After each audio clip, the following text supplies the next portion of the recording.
સુરત નગરી પાસોદરા ગામની છું હું રહેવાસી.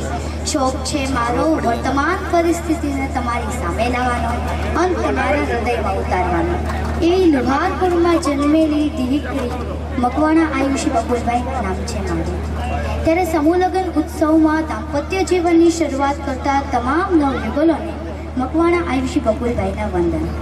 સાથે સોનાની સિંહાસનના સરતા જેવા મુખ્ય મહેમાનશ્રીઓ, વડીલો તેમજ નારી શક્તિઓને તેમજ આ સૃષ્ટિના સર્જનહાર શ્રી વિશ્વકર્મા દાદાના શરણમાં કોટી કોટી સ્નેહને જતન વડે વંદન કરું છું.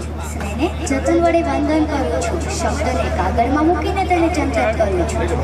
બે શબ્દ મારા દિલના બનીને આપ સૌનું સ્વાગત કરું છું. ત્યારે સમૂહ લગ્ન વિશે હું ટૂંકમાં કહું ને તો એક જ સમયમાં એક જ ખર્ચામાં એકથી વધુ લગ્નની આધુનિક ટેકનોલોજી જીવન રૂપી રચના બે પૈડા હોય છે. પહેલી સ્ત્રી અને બીજું પુરુષ. તે લગ્ન પ્રસંગથી જ એક નવા સંબંધ સાથે જોડાય છે.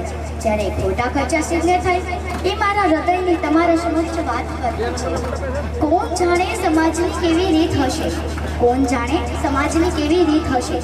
લગ્ન પ્રસંગની ઉજવણી તો સાવ અનોખી જ હશે, પણ જ્યારથી હું સમજની થઈ છું ત્યારથી આ વિચાર મારા મગજમાં આવ્યા જ કરે કે શું કુદરતની એવી રચના છે કે વળગોળો કાઢવો જ પડે. ટ્રાફિક અને ધ્વનિ પ્રદૂષણ ફેલાવવાનો શું અર્થ છે?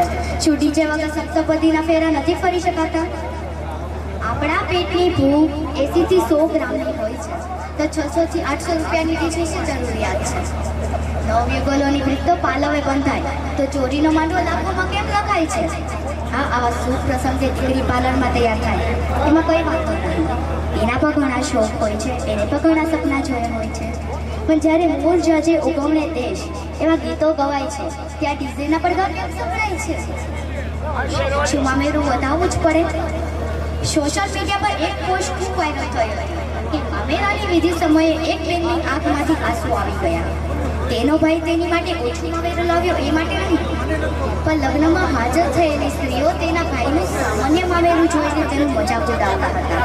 શું બહેનોને કંઈ આવવું જ હોય તો બંધ વાસણ એને ગુપ્ત રીતે નથી અપાઈ શકાતું? અરે ટેબલ પાસે અને હમણાં તો સાવ અલગ જ વાના રસમ, પીઠી રસમ, છાપ ડેકોરેશન. અને છાપ ડેકોરેશનના ક્રેઝી મોંઘાદાર કપડાં અને ટેબલ નીચે ₹10 લાખ ઘરેણા તો ખરા જ. શું આપણે તેને રોજ પહેરવાના છીએ? તે ક્યાં રહેવાના છે? ઘરની તિજોરીમાં કે બેંકના લોકરમાં? આપણી ગુજરાતીઓમાં એક કહેવત છે ને, લાંબા જોડી ટૂંકો જાય, મરે નહીં ને માંદો થાય. સ્વાભાવિક વાત છે.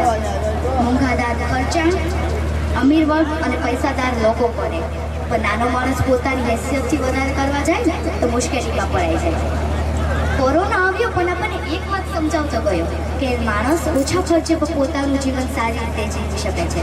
દેખાદેખી કરીને, ખોટા ખર્ચા કરીને પોતાના દીકરી કે દીકરાના ધામધૂમથી લગ્ન માટે એના પિતા પર કેટલી મોટી જવાબદારી આવી પડે છે.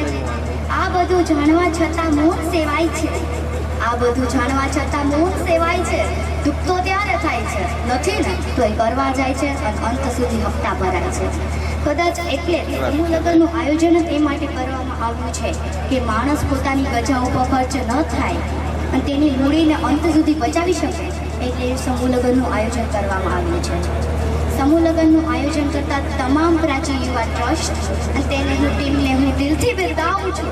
અને અંતે નવયુગલોને શુભકામના પાઠવતા એટલું જ કહીશ કે કાજલ આપણી નજર ઉતારે, કાજલ આપણી નજર ઉતારે, સૂર્યની કિરણો નવી ઊર્જા બક્ષે, સમાજમાં દાંપત્ય જીવન શ્રેષ્ઠ ઉદાહરણ બનો, સૃષ્ટિ એવું ઉદાર બદલ સ્નેહને બરસાવે. Thank you. જય વિશ્વકર્મા, જય હિન્દ, જય વિશ્વ.